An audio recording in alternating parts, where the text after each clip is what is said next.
Assalamualaikum warahmatullahi wabarakatuh. Apa kabar pemirsa? Alhamdulillah saya berbahagia sekali bisa bertemu Anda kembali dalam program kita Belajar Islam di MNC Muslim bersama saya Zubaidah Yusuf, masih tentang tema tasawuf. Dan kita masih dalam serial kita yaitu Turning Point yang pada kesempatan kali ini mengambil satu topik yang tidak kalah menarik dari episode-episode kita yang terdahulu, yaitu dari satu stasiun ke stasiun yang lain. Bersama saya di studio sekarang telah hadir seorang bintang tamu yang akan membagi pengalaman perjalanannya bersama kita semua. Beliau adalah Mbak Erliani Manik. Assalamualaikum Mbak Erli. Waalaikumsalam. Makasih udah mau datang nih menemani saya nih ya. Kita akan berbincang-bincang nanti nih, membagi pengalaman untuk pemirsa. Oke. Sama-sama, terima kasih juga sudah diberi kesempatan untuk hadir di sini. Ya, alhamdulillah. Pemirsa, sebagaimana Sang Maulana Jalaluddin Rumi mengatakan bahwa jiwa manusia, ruh manusia selalu bergerak menuju kesempurnaan. Rumi juga mengatakan, seorang sufi yang sangat terkenal ini mengatakan bahwa perjalanan ini akan berhenti pada stasiun-stasiun di mana setiap perhentian adalah satu gerak maju menuju kesempurnaan jiwa. Stasiun-stasiun ini biasanya di dalam tasawuf disebut sebagai makam atau makamat, dan keadaan orang yang berhenti atau berada pada stasiun tersebut biasanya dikatakan sebagai hal. Setiap stasiun tidak seperti stasiun yang kita temui, stasiun kereta api atau stasiun bis yang memiliki karakteristik yang sama. Stasiun dalam perjalanan spiritual merupakan realisasi dari eksistensi diri kita sebagai manusia. James Morris misalnya, yang kemudian menjadi seorang muslim dengan nama Rahim, menerjemahkan Futuhatul Makkiyah, karya opus dari Al-Arabi, mengatakan bahwa perjalanan spiritual dan pengalaman di setiap stasiun itu bukanlah wholesale, bukanlah grosir, tapi pengalaman yang sangat spesifik seperti halnya perdagangan retail. Dan kita akan melihat bagaimana perjalanan Mbak Erli dari setiap stasiun-stasiun yang dilaluinya. Bagi Mbak Erli sendiri, makna stasiun ya, atau makam di dalam perjalanan Anda sebagai seorang pejalan.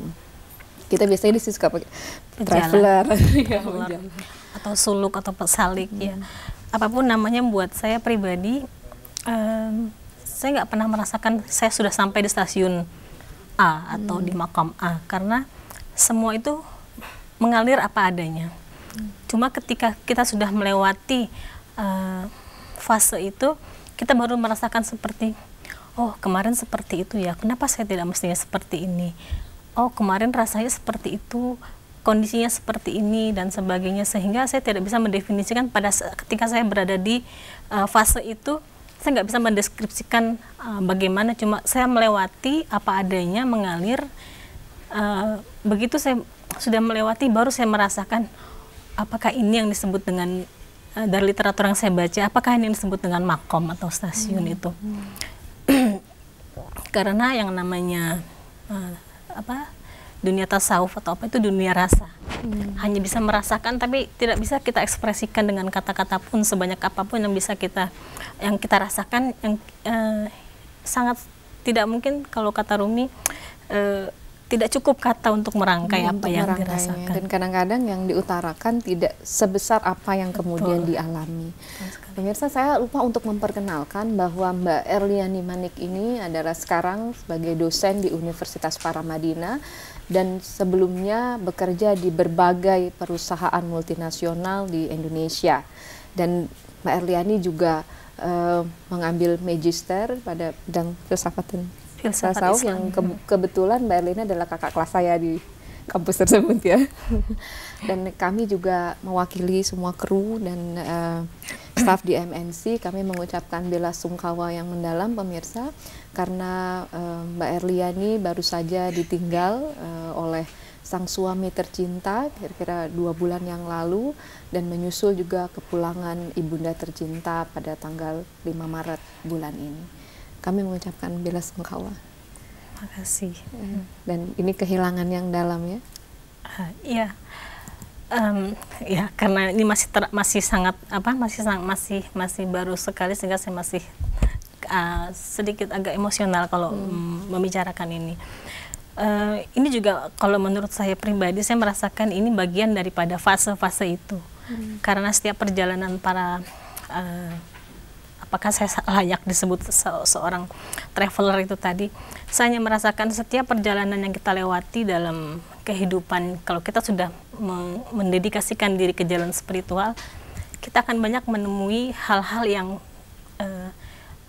justru membuat kita semakin dinamis dalam arti begitu banyak yang kita rasakan. Bukan hanya, mungkin dulu ketika saya masih kuliah, zaman masih kuliah dulu, semua yang saya hadapi itu biasa-biasa saja. Saya memaknainya, oh saya ketemu ini, oh saya dapat ini, oh saya menang ini, dan sebagainya. Tapi begitu saya merasa sudah mulai belajar tasawuf, belajar filsafat Islam juga, saya sudah bisa memaknai, sehingga akhirnya makna yang saya temukan dalam setiap perjalanan fase demi fase ini, maknanya justru sebuah makna yang membawa ke arah yang kita sebut mungkin penderitaan, kesulitan, kesusahan, kehilangan. Sehingga ketika saya harus kehilangan orang-orang yang saya cintai dalam setiap dalam perjalanan ini, itu bukanlah kehilangan, tapi mungkin bagian dari bagaimana Tuhan ingin membuat kita tidak memberhalakan apapun. Cukup Tuhan sebagai berhala kita, karena kadang kita selalu sayang sama suami atau terlalu sayang dengan orang tua atau anak sekalipun, tapi kadang kita melupakan siapa di balik penguasa semesta ini. Dan kehilangan itu juga merupakan cara Tuhan untuk mungkin memperkenalkan dirinya. Karena ketika kita kehilangan pasti sedih yang mendalam. Ketika sedih yang kita ingat apa?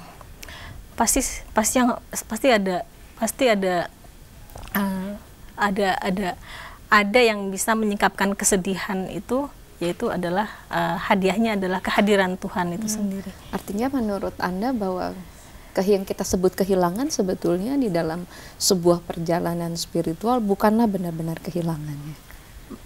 Saya bilang bukan kehilangan. Kehilangan ini, pemirsa, dari buah cinta antara Mbak Erly dengan suami tercinta, kenangan-kenangan hidupnya adalah dua anak laki-laki yang luar biasa, ya, Fadel dan Haidar.